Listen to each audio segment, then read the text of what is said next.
If my ex isn't welcome in our marriage, then neither am I. That's what she announced, voice steady, chin lifted, like she was laying down some enlightened life philosophy instead of detonating a grenade in the middle of a family dinner. Before we get started, be sure to subscribe to Family Confessions so you never miss out on these fascinating stories. And let us know what you're watching today in the comments. It was supposed to be a pleasant Sunday dinner, one of those pre-wedding rituals where families pretend to blend, where polite smiles cover quiet evaluations, and everyone is trying just hard enough not to cause a scene. Yet somehow that evening had a humming tension from the moment we sat down, like the air was waiting for someone to strike a match. My name is Michael, and until recently, I was engaged to a woman named Emily. We had been together 5 years, engaged for 1, and planning a wedding that seemed to grow more extravagant with each passing week. My parents, quiet, traditional, still married after 42 years, were the sort who believed in boundaries, in privacy, in respect.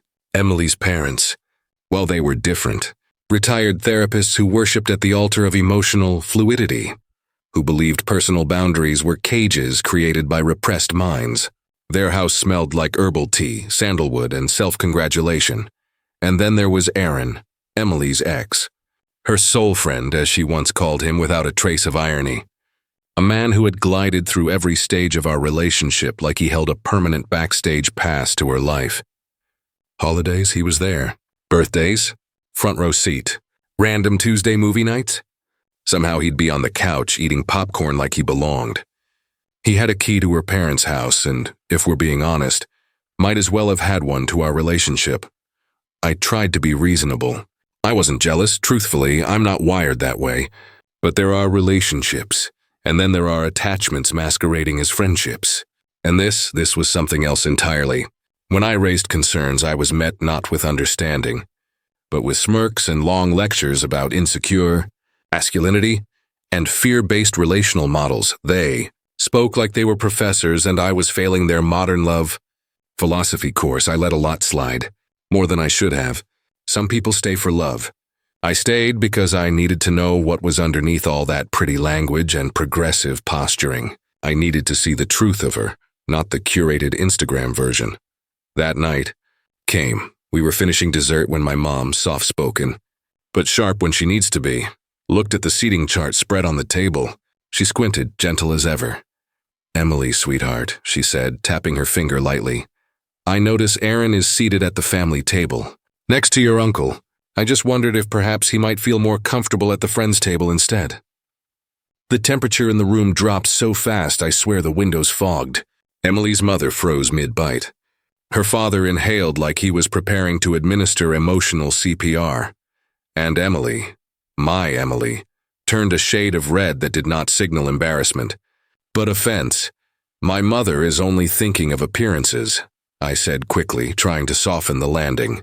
"It might look unusual to some guests to have your ex seated with immediate family." Emily turned her head toward me, slow and precise, as though she were resetting the crosshairs on a target. "Unusual?"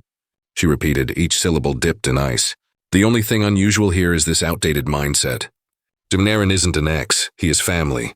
He was here before you, and he'll be here long after." Her father chimed in as if on cue, smoothing his napkin like a judge about to deliver a verdict. "Michael, we have talked about this. Jealousy is rooted in scarcity thinking. You cannot place limits on Emily's relationships to soothe your insecurities." My mother set her fork down. My father straightened slightly in his chair. And I, sitting there between the quiet dignity I came from and the self-righteous chaos I was about to marry into, realized I was witnessing the truth I had been waiting for. Emily stood, hands on her hips like she was claiming the land beneath her feet. "Let me make this crystal clear," she declared, voice rising. "Aaron will be at our wedding. He will be at our future children's birthdays. He will always be a part of my life. If you don't like that, then don't marry me." Silence followed. Not the tense kind, the finished kind. Everyone stared at me, waiting for my reaction. They expected pleading, backtracking, compromise. They expected the version of me who swallowed discomfort for peace. Instead, I took a slow breath. Looked at my parents, My mother with her steady pride, my father with his quiet strength. Looked back at her and I simply said, "Okay." She smirked, victorious. "Okay, you'll behave?" she asked. "Okay, you'll stop overreacting?" I stood, folded my napkin. My voice was calm, almost gentle. "No, okay, I won't marry you." My chair pushed back, loud and final. My parents rose with me. No dramatic exit. Just 3 people leaving a table they no longer belonged at. We walked out of the house, out of the future someone else thought they could script for me. And for the first time in years, even before the door closed behind us, I could breathe. The drive back to my house was quiet. Not heavy, not aching. Just quiet in the way a forest is silent after a storm has finally passed. My parents didn't say anything at first. My father kept his eyes forward, hands steady on the wheel, his jaw set in a line that always meant he'd made peace with something long before he spoke it. My mother sat turned slightly toward the window, but she wasn't lost. She was processing, and I was calm, strangely deeply calm, like someone who had been holding their breath for years and finally exhaled. 10 minutes passed before my dad spoke. "You sure?" 3 syllables, no judgment, no pressure. Just the kind of question a father asks when he already knows the answer, but gives you the honor of saying it yourself. "I've never been more sure of anything," I said. My voice didn't shake. My hands didn't tremble. If anything, I felt lighter, anchored in a way I hadn't felt since before Emily's life became part of mine. My mother turned from the window then, looking at me with a softness that cut through the quiet. Not sympathy, pride. She was not the one, she said gently. "We were just waiting for you to see it." There was no "I told you so" hidden in her voice. No satisfaction in being right. Just relief that I had chosen myself. That I had not sold my peace for the illusion of partnership. When we pulled into my driveway, my phone lit up like a distress beacon. Buzz after buzz. A digital tantrum in motion. Missed calls. Dozens. Texts stacking faster than I could skim the previews. "Emily. What are you doing? Come back inside, we need to talk, you're being dramatic." Her mother. "Michael, this behavior is childish. You owe Emily an apology." Her father. "You're throwing away something beautiful because of outdated thinking. Fix this now, and then of course Aaron, bro, what the hell? Why would you freak out like that?" They were all speaking the same language. Denial disguised as certainty. The belief that if they yelled loud enough, reason would bend itself to their desires. They thought I'd cool off, that I'd be embarrassed by my exit, that I'd come crawling back with some contrite apology and a willingness to grow. Instead, I made one call. The only call I needed to make. "Hi, Cynthia. It's Michael." Our wedding planner paused. She always answered like she was balancing 6 glass plates in the air. "Yes, Michael. Any updates for tomorrow's invitation shipment?" "Yes," I said. My voice sounded like someone who had already walked through the fire. "Cancel everything. The wedding is off, permanently." Silence stretched. I imagined her blinking, searching for the polite protocol for. The groom noped out 12 hours before the invitations went live. "You're serious?" "I am. Please contact Emily's parents about refunds and vendor payments. They're handling all finances." It was the cleanest cut I could make, and I knew it. I didn't gloat. I didn't rage. I simply refused to carry the burden of a wedding I no longer wanted to walk into. By dawn, chaos bloomed. Not in my home, but in theirs. Because wealthy people who fund events worth 6 figures do not enjoy phone calls saying, "Your emotional philosophy just cost you $100,000 in non-refundable deposits." Emily's father called first. His voice was a roar trying to hide panic. "What have you done? You cannot just walk away. Do you know how embarrassing this is? How much money you cost us?" "No," I said calmly. "I didn't cost you a cent. I respected your daughter's terms." She drew a line. "I chose the other side. You will pay for this." "No," I repeated. "I won't." He sputtered like a man unused to consequences. And I realized then that his entire worldview hinged on the idea that anyone who opposed him must eventually fold. When he threatened lawyers, I actually laughed. Not cruelly, just tired. "You have a room full of witnesses who heard your daughter say she'd rather keep her ex than marry me." I simply gave her what she asked for. I hung up before he could finish choking on indignation. The doorbell rang hours later. Not frantic, not angry, just constant. Like the pressing of someone who believes access to your life is a right, not a privilege. She let herself in with her key. Emily stood there in my living room, watching me pack her things into neatly labeled boxes. She didn't yell at first. She looked confused, then betrayed, then panicked. "What are you doing?" she demanded. "I'm helping you move," I said, still folding her clothes. "You'll need a place to stay elsewhere. You can't kick me out. This is our house." I looked up then, really looked at her. "No, it's mine. My name is on the deed. You were staying here because I wanted you here. And now I don't," her voice cracked. "Michael, please, I didn't mean what I said." "Yes," I said quietly. "You did. You just never thought you'd be held to it." Her face fell, like someone who suddenly discovered gravity after a lifetime of floating. She cried. She reached for me. She begged. She apologized. She tried to soften her tone, then sharpen it. Then soften it again. Cycling strategies like emotional flashcards she learned in a house where consequences were optional. But here, in my home, there was no therapist-approved vocabulary strong enough to magic away reality. "The time to choose us," I said gently, "was before you humiliated my mother. Before you declared a lifetime invitation for another man into our marriage. You made your choice, Emily. I'm just respecting it." Those words did not come from anger. They came from clarity. She left that evening with boxes and tears and disbelief. And when the door clicked behind her, I felt nothing but oxygen. The days that followed were an odd kind of quiet. Not lonely, liberating. I worked, I slept, I ate breakfast without debates on modern emotional constructs. I went for walks without feeling like I needed to justify needing space.